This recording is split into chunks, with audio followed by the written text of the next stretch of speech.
بسم اللہ الرحمن الرحیم۔ عزیز طلبہ و طالبات، کل ہم نے اس میر حسن کی جو مثنوی کا خلاصہ پڑھا، تو آج ہم اس کے یہ اشعار دیکھتے ہیں۔ تو آپ نے کل اس میں دیکھا کہ اس مثنوی میں اس حصے کا ذکر ہے جس میں شہزادہ بے نظیر غائب ہو جاتا ہے، اور اس کے غائب ہونے سے جو رنج، دکھ اور بے چینی کا ماحول بن جاتا ہے، اس کی عکاسی کی گئی ہے اس میں۔ تو ہم شعروں میں دیکھتے ہیں۔ تو پہلا شعر ہے: شتابی مجھے ساقیہ دے شراب، کہ یہ حال سن کر ہوا دل کباب۔ شتابی من جلدی، دل کباب ہونا، دل جل جانا۔ شاعر کہتے ہیں کہ اے ساقی، جلدی سے مجھے شراب پلا دے، شہزادے کے غائب ہونے سے میرا دل بہت غمگین ہو گیا ہے، اب میں اپنا غم غلط کرنا چاہتا ہوں۔ دوسرا ہے: یہاں کا تو قصہ میں چھوڑا یہاں، ذرا اب سنو غم زدوں کا بیاں۔ شاعر کہتے ہیں یہاں کی کہانی تو میں نے یہاں ہی چھوڑ دی، اب ذرا دکھی اور غم زدوں کی کہانی تو سن لے۔ تیسرا ہے: یہاں کھلی آنکھ جو ایک کی وہاں کہیں، تو دیکھا کہ وہ شہزادہ نہیں۔ ایک کنیز کی آنکھ کھلی تو دیکھا کہ شہزادہ وہاں نہیں، بلکہ غائب ہو چکا ہے۔ چوتھا ہے: نہ ہے وہ پلنگ اور نہ وہ مہرو، نہ وہ گل ہے اس جانا وہ اس کی بو۔ نہ وہ گل ہے اس جانا وہ اس کی بو۔ شہزادہ کا پلنگ وہاں نہیں پایا، نہ شہزادہ وہاں موجود تھا۔ مہرو کہتے ہیں چاند جیسے چہرے کو، نہ شہزادہ وہاں موجود تھا۔ اسی طرح پھول اور رس کی خوشبو دونوں نہیں تھے۔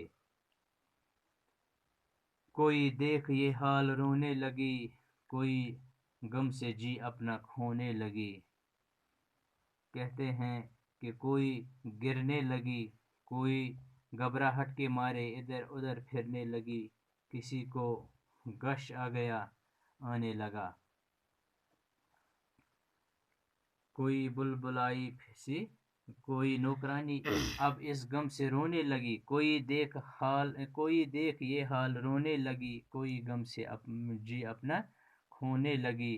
کوئی نوکرانی اب اس غم سے رونے لگی، اور کوئی تڑپ تڑپ کر اپنی جان کھونے لگی۔ کوئی بلبلائی سی پھرنے لگی، کوئی ذوق کھا کھا کے گرنے لگی۔ کوئی بے چینی میں ادھر ادھر پھرنے لگی، اور کوئی غم کی وجہ سے نڈال ہو کر گرنے لگی۔ کوئی سر پہ رکھ ہاتھ دل گیر ہو گئی، بیٹھ ماتم کی تصویر ہو، یعنی کوئی غمگین ہو کر سر پر ہاتھ رکھ کر رونے لگی، اور کوئی صدمے کی وجہ سے تصویر کی طرح خاموش ہو گئی۔ کوئی رکھ کے زیر نخداں چڑھی رہی نرگس آسا کھڑی کی کھڑی، یعنی کوئی حیران و پریشان اپنی ٹھڈی کے نیچے چھڑی رکھ کر نرگس کی طرح کھڑی کی کھڑی رہ گئی۔ رہی کوئی انگلی کی دانتوں میں داب، کسی نے کہا گر ہوا یہ خراب۔ کوئی حیرانی کی وجہ سے دانتوں تلے انگلی دبا کر رہ گئی، اور کسی نے کہا کہ شہزادے کے غائب ہونے سے یہ گھر تباہ ہو گیا۔ کسی نے دیے کھول سنبل سے بال، تماچوں سے جوں گل کیے سرخ گال۔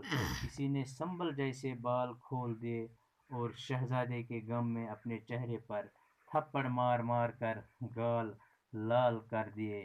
نہ بن آئی کچھ ان کو اس کے سوا، کہ کہیے یہ احوال اب شاہ سے جا۔ نوکرانیوں نے اس کے علاوہ کوئی چارہ نہ سمجھا کہ جا کر بادشاہ کو یہ خبر سنائیں۔ سنی شاہ نے القصہ جب یہ خبر، گرا خاک پر کہہ کے ہائے پسر۔ قصہ مختصر یہ کہ جب بادشاہ نے یہ خبر سنی تو ہائے بیٹا کہہ کر وہ زمین پر گر گیا۔ کلیجہ پکڑ ماں تو بس رہ گئی، کلی کی طرح سے بکس رہ گئی۔ شہزادے کی ماں نے جب یہ خبر سنی تو وہ کلیجہ تھام کر رہ گئی اور اس طرح غم میں نڈال ہو گئی جس طرح کلی کھلنے سے پہلے ہی مرجھا جاتی ہے۔ کہا شاہ نے وہاں کا مجھے دو پتہ عزیزو جہاں سے وہ یوسف گیا۔ بادشاہ نے کہا کہ مجھے وہ جگہ بتا دو جہاں سے میرا حضرت یوسف جیسا بیٹا غائب ہو گیا۔ بس کل ان سے آگے انشاءاللہ۔ شکریہ۔